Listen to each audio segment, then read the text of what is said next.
Hello and welcome to Study IQ. मैं दिव्यांशी श्रीवास्तवा और आज मेरे साथ इस इंटरव्यू सेशन में जुड़े हैं अभिषेक आनंद यादव जी, जिन्होंने एसएससी सीजीएल 2018 में रैंक 2783 हासिल की है। इनके बारे में और बताऊं तो इन्होंने एसएससी सीजीएल 2017 भी परीक्षा क्लियर की थी। उसके साथ साथ एसबीआई क्लर्क की भी परीक्षा में इन्होंने क्लियर किया था। बहुत बहुत बधाई अभिषेक जी आपको। Thank you. अभिषेक जी, थोड़ा सा अपने बारे में बताएं, आप कहाँ से बिलोंग करते हैं, क्या पढ़ाई आपने की है? मैम, मैं लखनऊ का हूँ। लखनऊ में मेरी स्कूलिंग भी हुई, 10th-12th लखनऊ से हुआ है। और यहीं लोकल लखनऊ यूनिवर्सिटी से मैंने बैचलर ऑफ कंप्यूटर एप्लीकेशन में डिग्री ली थी। मेरी डिग्री कंप्लीट हुई थी 2016 में। Then I went for SSC CGL 2017 के एग्ज़ाम के लिए। 2017 में मेरा अटेम्प्ट दिया था मैंने। और 2017 में मेरा रैंक अप्रॉक्स 4500 था। तो मेरे को 2800 ग्रेड पे की पोस्ट मिली थी उसमें। और 2018 मेरा सेकंड वाला था। और इसमें एएसओ सीएसएस में पोस्ट मिली मेरे को। अभिषेक जी, एसएससी सीजीएल 2017 भी आपने क्लियर किया था, 2018 को देने का क्या मकसद था? एक्चुअली मेरे को मेरा रीजन यहीं पे चाहिए था, नॉर्थ में, नॉर्थ के आसपास ही चाहिए था। और मेरा 2017 में और 4600 ग्रेड पे भी प्रेफरेंस थी मेरी। और 2017 की पोस्टिंग भी मेरी काफ़ी दूर आई थी यहाँ से। विजयवाड़ा में आई थी मेरी पोस्टिंग, आंध्र प्रदेश में। तो I took an extension for like 6 months। तो उसके बाद डेट अनाउंस कर दी थी रिजल्ट की एसएससी ने, तो मैं गया नहीं था वहाँ पे। एक्सटेंशन लेता रहा तब तक मेरा इसमें हो गया, तो फिर मैं नहीं गया वहाँ पे। अभिषेक जी, आगे चलते हुए बात करते हैं एसएससी सीजीएल एग्जामिनेशन देने के पीछे क्या मोटिव था, कुछ इंस्पिरेशन, कुछ मोटिवेशन? मोस्टली मैम, मेरे घर में मोस्टली सब पब्लिक सेक्टर में ही है। मेरे फादर भी, मेरे भैया, भाभी, दीदी, जीजा जी, सब मोस्टली सभी पब्लिक सेक्टर में। तो मेरा भी उसी तरफ ही था ड्राइव कि मेरे को भी पब्लिक सेक्टर में ही जाना है। और आगे यूपीएससी या स्टेट पीसीएस के लिए मैंने सोच रखा था, इसलिए मेरे को बैकअप बनाना जरूरी था। मेरा ये था कि बैकअप चाहिए। अभिषेक जी, जैसे आपने बताया कि इनहेरेंट सपना था एक पब्लिक सेक्टर की तरफ जाने का, और आज आप पूरी तरीके से तैयार हैं पब्लिक सेक्टर ज्वाइन करने के लिए for the post of assistant section officer in CSS. और हमारी शुभकामनाएं आपके साथ पूरी हैं कि जैसे आपने कहा यूपीएससी और स्टेट पीसीएस के लिए आप टारगेट करें, तो आप बिल्कुल इसे टारगेट करिए और उस एग्जामिनेशन को भी आप उत्तीर्ण करिए। Thank you, thank you, thank you. Abhishek, SSC CGL की बात करें तो किस तरीके से आपने तैयारी को अप्रोच किया? तैयारी मैम टाइम के साथ थोड़ा बदलती गई, क्योंकि पहले 2016 में मेरे को ऑलमोस्ट कुछ नहीं आता था। धीरे धीरे धीरे धीरे धीरे धीरे डेली टारगेट्स बनाए थे। वीकली नहीं, मंथली नहीं, लेकिन डेली टारगेट्स पे बहुत वर्क किया था। और इवेंचुअली बाद में कुछ बड़ा हो गया। अभिषेक, आपने मेंशन किया कि 2016 में आपने जब सोचा इस एग्जामिनेशन के बारे में तो आपको बहुत ही कम नॉलेज थी, you were very new to the examination. तो हम उन एस्पिरेंट्स के बिहाफ पे ही बात करते हैं जो एकदम तैयारी के लिए न्यू है, स्क्रैच से तैयारी शुरू करते हैं, बहुत ज्यादा नॉलेज नहीं रहती, बहुत ज्यादा गाइडेंस नहीं रहता।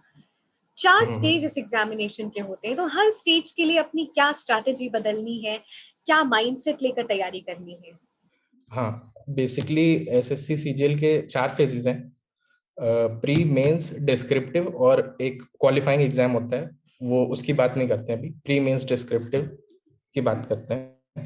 प्री में 4 सेक्शंस आते हैं: जीएस, मैथ्स, रीजनिंग और इंग्लिश। और मेंस मेंस जो होता है वो मैथ्स और इंग्लिश का पूरा वेटेज होता है उसमें। और डिस्क्रिप्टिव में ऐसे, लेटर या प्रेसी आती है लिखने को। और मोस्टली मैंने मैथ्स और इंग्लिश को बहुत ज़्यादा टाइम दिया था, क्योंकि इसका वेटेज बहुत ज़्यादा है। 200 मार्क्स का मेंस में है ईच, मैथ्स, इंग्लिश। और 50 मार्क्स का प्री में। तो पूरा 700 मार्क्स में से 500 मार्क्स सिर्फ मैथ्स और इंग्लिश को डेडिकेटेड है। तो बहुत ज़्यादा मैथ्स और इंग्लिश पे बहुत ज़्यादा फोकस करना है उसको, अगर लेके चलना है तो। और जीएस में भी करना है क्योंकि कंपटीशन अभी है, रूथलेस कंपटीशन है। बिना जीएस के करे नहीं, मतलब चांसेस थोड़े कम है, जीएस को लेके चलना पड़ेगा साथ में भी। और रीजनिंग ठीक है, रीजनिंग में तो टेस्ट वगैरह लगाओगे, बहुत ज्यादा डिफिकल्ट नहीं होती, बहुत ज्यादा चैलेंजिंग नहीं होती एसएससी की reasoning relative to other CAT banks exam के एग्जाम से। यहाँ पे बहुत ज्यादा चैलेंज नहीं होता, लेकिन हाँ मैथ्स और इंग्लिश में बहुत अच्छे से करना पड़ेगा आपको। अभिषेक, ये तो आपने हमें एक तैयारी का ओवरव्यू दिया कि किस सेक्शंस को ज्यादा वेटेज देना है, हम्म। क्योंकि बहुत जरूरी है इस माइंडसेट के साथ तैयारी करना। अब हम बात करते हैं सबसे पहले स्टेज जो कि होता है प्रीलिम्स। प्रीलिम्स की कैसे तैयारी करनी है, अलग अलग सेक्शंस को किस तरीके से डिवाइड करना है, और कैसे समझना है मोर ओवर कौन से क्वेश्चन का लेवल प्रीलिम्स के लिए है और कौन सा क्वेश्चन मेंस के लेवल का है। तो प्रीलिम्स 200 मार्क्स का होता है, 50 मार्क्स ईच, 1 आवर का होता है, और 25 क्वेश्चंस ईच सेक्शन। और मोस्टली इंग्लिश और मैथ्स तो मोस्टली मेंस को ध्यान में रखते और बहुत ज्यादा रखते हुए करना है, और बहुत ज्यादा डिफरेंस भी नहीं होता है। कभी कभी आप देखते हो कि प्रीलिम्स में शिफ्ट डिफिकल्ट इतनी ज्यादा डिफिकल्ट होती है कि वो मेंस के क्वेश्चन भी उससे ज्यादा अच्छे लेवल के होते हैं। और ऑलमोस्ट सेम है, मतलब आपका मैथ्स और इंग्लिश को बहुत ज्यादा वेटेज देने ही देना है उसमें। और टेस्ट सीरीज का भी बहुत बड़ा रोल है, टेस्ट सीरीज बहुत, मतलब प्रीलिम्स के लिए बहुत ज्यादा वो करना है। जिस तरीके से आपने बताया कि टेस्ट सीरीज का बहुत ज्यादा रोल हो जाता है और ये इतना कॉम्पिटिटिव एग्जामिनेशन है, अब मेंस की तैयारी किस तरीके से करनी है, क्योंकि बहुत सारा सेक्शंस जो प्रीलिम्स और मेंस में है, वो ओवरलैपिंग होता है। मैथ्स और इंग्लिश तो पूरी पूरी ओवरलैपिंग है, मैं बता रहा हूँ क्योंकि प्रीलिम्स को वही, मतलब मैथ्स और इंग्लिश तो पूरी 400 नंबर की डेडिकेटेड है मेंस के लिए। तो पूरा अच्छे से मैथ्स और इंग्लिश तो बहुत ही अच्छे से करना है इसमें। एसएससी सीजीएल को अगर आप टारगेट कर रहे हो तो बाकी एसएससी के अदर एग्जाम्स में चलेगा, मतलब बराबर से कर सकते हो, लेकिन इधर मैथ्स और इंग्लिश को बहुत ज्यादा वेटेज देना है। अभिषेक, जैसे एक नॉर्मल स्टूडेंट है उसको किस तरीके से तैयारी करनी चाहिए मेंस लेवल की, और जैसे मैंने पहले भी बात की कि डिस्टिंक्टिव नॉलेज होना चाहिए प्रीलिम्स के क्वेश्चंस और मेंस के क्वेश्चंस के लिए। रीजनिंग मोस्टली मैंने टेस्ट से ही करी थी, जो लगा रहा था टेस्ट, बहुत ज्यादा बड़ा चैलेंज नहीं होता है। कुछ ज्यादा उसमें बुक भी नहीं रेफर करी थी, प्रीवियस ईयर क्वेश्चन भी इतना ज्यादा रेफर नहीं किए थे। Mostly previous year question test में कवर हो जाते हैं, कोई भी टेस्ट सीरीज ले लो आप, कवर हो जाते हैं। मैथ्स में मैंने previous year question, previous year book आती है राकेश यादव सर की, वो करी थी, और वो बहुत अच्छे से करी थी, बहुत बार करी थी मैंने, मतलब 5 बार की होगी, 5-6 बार की होगी। और इंग्लिश में भी सेम प्रीवियस ईयर क्वेश्चन आते हैं, एक बुक आती है। मैं इंग्लिश मीडियम वालों को रिकमेंड करता हूँ, एसपी बख्शी की बुक आती है। हिंदी मीडियम वाले दूर रहे उससे क्योंकि मोस्टली कंटेंट इंग्लिश में ही है। तो एसपी बख्शी एक बुक आती है, उससे मैंने प्रिपेयर किया था इंग्लिश का। और एमबी पब्लिकेशन की बुक आती है इंग्लिश की, वो मैंने बहुत बार करी थी। अभिषेक ने जो भी बुक लिस्ट बताई है वो बहुत इंपॉर्टेंट हो सकती है, और जो भी व्यूवर्स देख रहे हैं आप इन बुक्स को फॉलो कर सकते हैं जैसे अभिषेक ने भी किया। अभिषेक, आपने कहा कि हाँ। जैसे जो हिंदी माध्यम वाले स्टूडेंट्स होते हैं वो इन बुक्स को ना मेंशन करें, तो मैं ये question on behalf of Hindi medium students पूछती हूँ, अ, वो कैसे अपनी इंग्लिश की तैयारी कर सकते हैं, और क्या जिनका इंग्लिश बैकग्राउंड है वो एक एडवांटेज में है इस एग्जामिनेशन में। जी जी, बिल्कुल बिल्कुल, मैं मानता हूँ इंग्लिश मीडियम का मैं हूँ, और एडवांटेज तो होता है बिल्कुल। डिसएडवांटेज में रहते हैं हिंदी मीडियम वाले, लेकिन ऐसा नहीं है कि बहुत ज्यादा डिसएडवांटेज हो जाता है। मोस्टली हिंदी मीडियम वाले रूल्स वगैरह के पीछे भागते हैं। इंग्लिश पढ़े, मैं ये रिकमेंड करूंगा, आप एनसीईआरटी पढ़ो या कोई भी इंग्लिश की बुक पढ़ो, लेकिन इंग्लिश पढ़ो, क्योंकि मोस्ट ऑफ द क्वेश्चन आप ऐसे ही, मतलब सेंटेंस देख के ही आप सॉल्व कर लोगे। आपकी पढ़ने की मोस्टली अंडरस्टैंडिंग बेस्ड क्वेश्चंस होते हैं। आप सिर्फ और सिर्फ इंग्लिश से पढ़ोगे तो रूल्स की जरूरत नहीं है बहुत ज्यादा आपको। रूल्स ठीक है, सप्लीमेंट हो जाएंगे, जैसे मैं इंग्लिश मीडियम का हूँ, रूल्स थोड़ा बहुत पढ़ा और इजिली हो जाता है। लेकिन हिंदी मीडियम वाले मोस्टली रूल्स के पीछे भागते हैं, रादर देन बिल्डिंग अंडरस्टैंडिंग और इन सब चीजों पे बहुत ज्यादा इसका रोल होता है, अंडरस्टैंडिंग का बहुत ज्यादा रोल होता है। पूरा पैराग्राफ वगैरह जो क्वेश्चंस आते हैं, पैराग्राफ या क्लोज टेस्ट वगैरह, ये सब अंडरस्टैंडिंग पे बेस्ड होता है मोस्टली। इवन एरर डिटेक्शन के लिए भी लोग बोलते हैं रूल्स, रूल्स ठीक है, लेकिन अगर आपकी अंडरस्टैंडिंग अच्छी है तो बिना रूल्स के भी आप निकाल लोगे वो क्वेश्चन। बिल्कुल, अंडरस्टैंडिंग एक बहुत इंपॉर्टेंट एस्पेक्ट है। रूल्स के पीछे आप मत भागिए, जैसे अभिषेक ने कहा है, and try to read more and more. अब आगे चलते हैं और बात करते हैं जो टियर 3 होता है, जो डिस्क्रिप्टिव होता है, उसकी कैसे तैयारी कर सकते हैं, कैसे अपने व्यूज प्रेजेंट कर सकते हैं जो टॉपिक्स आपको मिले रहते हैं। टीयर 3 2017 में मेरे मार्क्स ठीक थे, 2018 में भी ठीक अच्छे सही थे, एवरेज थे। 64 पहले आया था, 61 अभी आया था। और बहुत ही बेसिक आप टॉपिक्स चूज कर लो, एजुकेशन, करप्शन, पॉल्यूशन, मोस्टली इसी से रिलेटेड आते हैं टॉपिक। इस बार EIA पे आया था, एनवायरमेंटल इम्पैक्ट असेसमेंट पे आया था। इससे पहले वाले एजुकेशन पे आया था। उससे पहले वाला बहुत ही जनरल था, डिमोनेटाइजेशन पे आया था। उससे पहला वाला ऐसे जो 2017 का था। तो आप बहुत 20-25 मुश्किल से 20-25 टॉपिक्स हैं वो, मतलब जो जनरल टॉपिक्स हैं उसको लिख के, मैं तो कह रहा हूँ कि आप पॉइंट्स याद कर लो उसके, ज्यादा बेटर है। और प्रैक्टिस करो खूब। SSC, मुझे ऐसा लगता है कि SSC, बैंक, इनफैक्ट सारे एग्जाम्स सब बहुत ज्यादा प्रैक्टिस पे बहुत ज्यादा बेस्ड है। प्रैक्टिस जितनी ज्यादा आप करते, एक बार कोई भी बुक लगाओगे, दूसरी बार आपको वही बुक फिर से लगाओगे, तीसरी चौथी बार तो आपको नई नई चीजें पता चलती रहेंगी। एक ही क्वेश्चन को अलग अलग तरीके से कैसे अप्रोच करना है, कैसे सॉल्व करना है, आपको समझ में आता रहेगा विद टाइम। कुछ बेसिक टॉपिक्स के आप टेम्पलेट बना सकते हैं, अपने पास रख सकते हैं, जैसे अभिषेक ने बताया करप्शन हो गया, बहुत ही बेसिक, और उस तरीके से अपने व्यू पॉइंट्स आप प्रेजेंट कर सकते हैं। क्या कोई स्पेसिफिक स्ट्रक्चर किस तरीके से आपको प्रेजेंट करना होता है डिस्क्रिप्टिव में, आपने पहले से ही तैयारी की थी? थोड़ा सा डिस्क्रिप्टिव में, एसे में, बेसिकली एसे का बता रहा हूँ। थोड़ा सा इंट्रोडक्शन, किसी भी टॉपिक को आप याद करोगे तो याद ही कर लो, एटलीस्ट याद ही कर लो उसका इंट्रोडक्शन वगैरह। 4-5 लाइन जो है वो थोड़ा टाइम लगेगा, याद ही कर लो, ज्यादा बेटर है। क्योंकि वो एग्जामिनर पहले से पढ़ना स्टार्ट करेगा तो उसके अंदर एक अच्छी, मतलब एक इमेज बन जाती है जैसे वो इवेल्युएट करता है पेपर। तो आपने पहले ही एक अच्छी लैंग्वेज में लिख रखा है तो वो थ्रू आउट द, एटलीस्ट आगे आ जाके अगर आपका नहीं भी सही बना तो वो एवरेज से नीचे तो नहीं देगा वो, और एवरेज या अबव एवरेज मार्क्स आ जाएंगे उसमें। तो थोड़ा सा क्रैमिंग करनी पड़ेगी, याद, ये जनरल टॉपिक्स के इंट्रोडक्शन तो याद कर लो एटलीस्ट। मैंने मैंने अप्रोक्सीमेटली 20-25 ऐसे एज इट इज याद कर लिए थे, रटे हुए थे।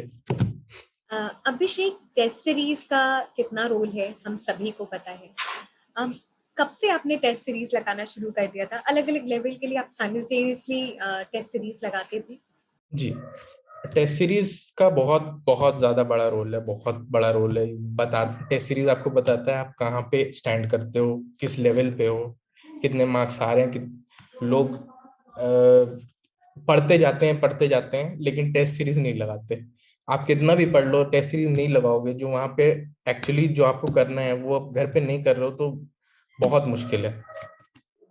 लेकिन टेस्ट सीरीज का मुझे अभी भी याद है, मैंने जो अपना पहला टेस्ट दिया था उसमें मेरे मार्क्स 200 में से 52 मार्क्स आए थे, 51 या 52 आए थे। और करता गया, उसके अगले मतलब बहुत ज्यादा चेंज तो नहीं हुआ, 50 से 60 आए, 60 से 70 आए, 70 से 90 आए, फिर 100 के आसपास में आके रुक गया था, वो स्टक। 100 के आसपास बार बार लगा रहा हूँ, 100, 100, 110, 100 ऐसे ही जा रहा है, उसके ऊपर बढ़ ही नहीं रहा। लेकिन आप प्रैक्टिस करते रहो, एक दिन अचानक ही 110 का 125 हो जाएगा। और फिर वहां पे अटकोगे आप। मैंने भी यही किया था, बहुत बहुत टेस्ट लगाए मैंने, बहुत ज्यादा टेस्ट लगाए, मतलब अप्रोक्सीमेटली दो, मतलब लाखों की तादाद में मैंने MCQ सॉल्व किए हैं इसमें। बहुत ज्यादा टेस्ट लगाए, मतलब सेक्शनल टेस्ट हो गए, ऐसे बैठे मोबाइल पे और स्क्रॉल करते करते लगा दिया। टेस्ट का बहुत बहुत बड़ा रोल है। 52 से 152 आए थे मेरे रॉ मार्क्स, जो नॉर्मलाइज होके 180 हो गए थे। अभिषेक, सीजीएल 2017 की बात करें तो आपकी रैंक अराउंड 4500 आई थी और इस बार आपकी रैंक है अराउंड 2000।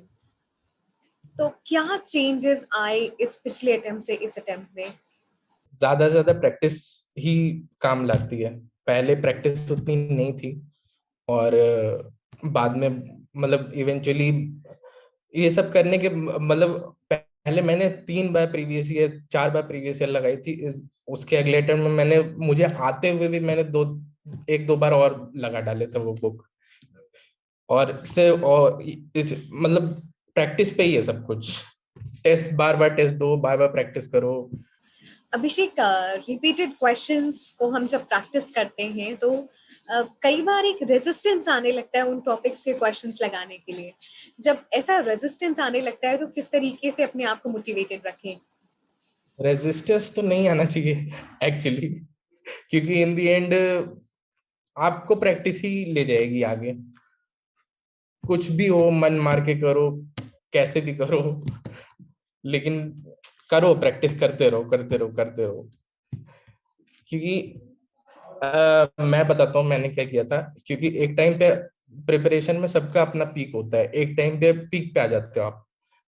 कि मैं मैथ्स और इंग्लिश इतनी ज्यादा वो हो गई थी, इतनी ज्यादा एक्सेल कर गए थे कि देखते ही क्वेश्चन, मतलब देखते ही आंसर याद होते थे कि जो है इसका आंसर ये हो सकता है, ये नहीं हो सकता, ये हो सकता है। तो मैंने क्या किया था,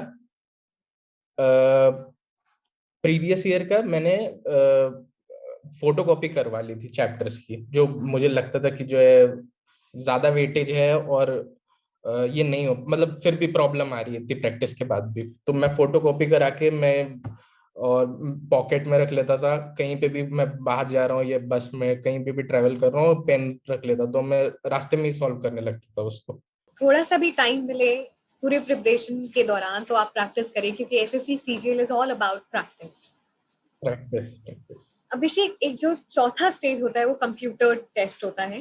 क्वालिफाइंग होता है क्योंकि कई सारी ऑर्गेनाइजेशंस चौथे टेस्ट पर लेती हैं और कई सारी नहीं भी लेती। तो क्या कुछ स्पेसिफिक तैयारी इस राउंड के लिए भी करनी चाहिए आप? करनी तो चाहिए, क्योंकि मेरे को आपकी पोस्ट प्रेफरेंस पे है। मेरी पोस्ट जो थी सीएसएस की मेरी पोस्ट थी, उसमें तो मैंडेटरी है टेस्ट क्वालिफाई करना। नहीं करोगे तो आपके 600 मार्क्स भी होंगे तो आप आउट हो। तो और मोस्टली रहती है, मतलब मैंडेटरी होगी एक्साइज के लिए, सीएसएस के लिए, एमईए के लिए, सबके लिए mandatory. Income income tax inspector के लिए नहीं है, बाकी सब ऑलमोस्ट जो प्रीमियम पोस्ट है सबके लिए मैंडेटरी है सीपीटी की पोस्ट। तो वही है प्रैक्टिस। मैं खुद बुक लेके आ गया था, ब्लैक बुक करके है कोई बुक, उसको जो है मैंने लगाया था, और खोल के 15 मिनट का टाइम, नहीं 10 मिनट का टाइम रहता है वहां पे। 10 नहीं, सॉरी, 15 मिनट का टाइम रहता है। 15 मिनट टाइपिंग, 15 मिनट एक्सेल, और 15 मिनट पावर पॉइंट। लेकिन मैं घर पे था तो नर्वसनेस वगैरह नहीं होती है इतनी। तो मैंने 10 मिनट टाइम बाउंड करके मैंने लगाया था, तीनों चीजें लगाता था, ताकि अगर वहां पे कुछ प्रॉब्लम हो भी जाए, माउस सही नहीं होता है या कीबोर्ड अपने उसका नहीं होता है, तो वहां पे वो 5 मिनट जो है कंपनसेट हो पाए। इसलिए मैंने जो है घर पे थोड़ा कम टाइम लेके किया था। अभिषेक, अगर हम इस अटेम्प्ट के 3 क्रिटिकल पॉइंट्स पूछें which has helped you to enhance your marks, तो वो क्या होंगे?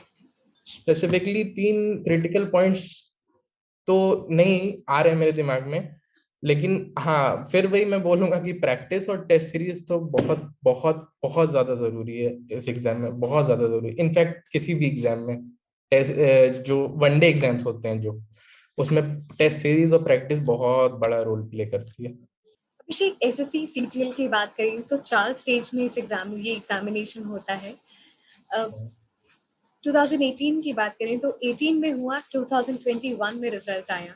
काफी लंबा स्पैन हो जाता है, तो पूरे ड्यूरेशन में किस तरीके से अपने आप को मोटिवेटेड रखें, क्योंकि काफी सारा प्रेशर होता है to get an alternate career option, job options.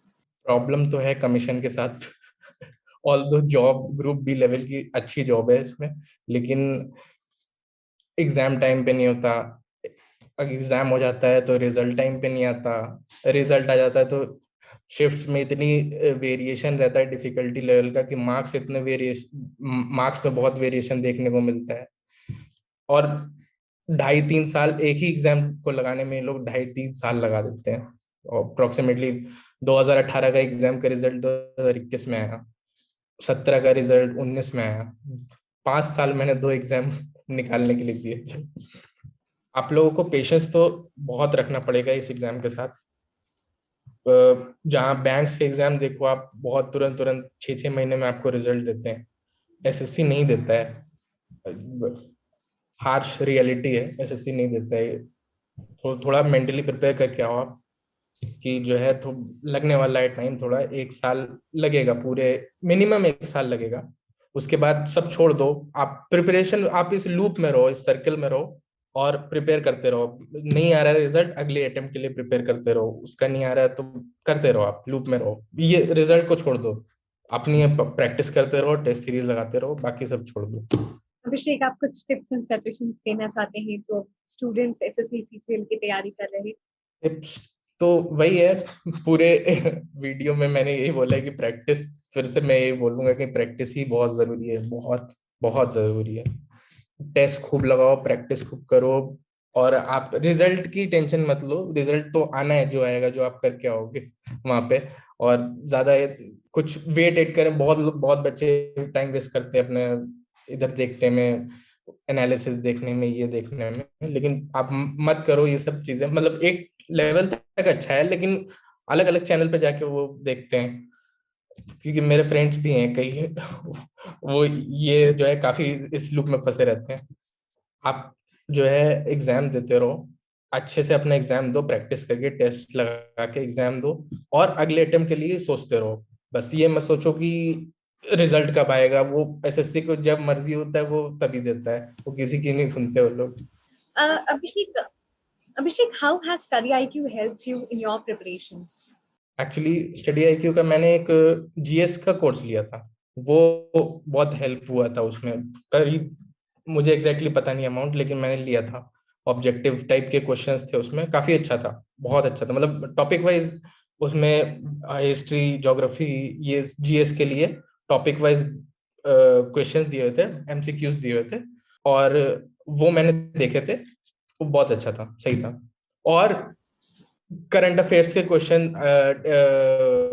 Sir बनाते हैं करंट अफेयर्स के, वो मंथली वाला नहीं आता, 200 एमसीक्यूज करंट अफेयर्स 15 डेज में दे देते हैं, और फिर 15 डेज बाद फिर पूरे महीने का 2 वीडियोस निकलते हैं। वो मैंने देखा था, जीके और करंट अफेयर्स का देखा है मैंने, और हेल्प तो हुआ है। हमें बहुत खुशी है अभिषेक कि we could contribute to your success story and we wish you all the very best। और आप जिस भी चीज के लिए एम कर रहे हैं एसएससी सीजीएल के आगे, आपको वो जल्द से जल्द मिले। बहुत बहुत धन्यवाद। Thank you.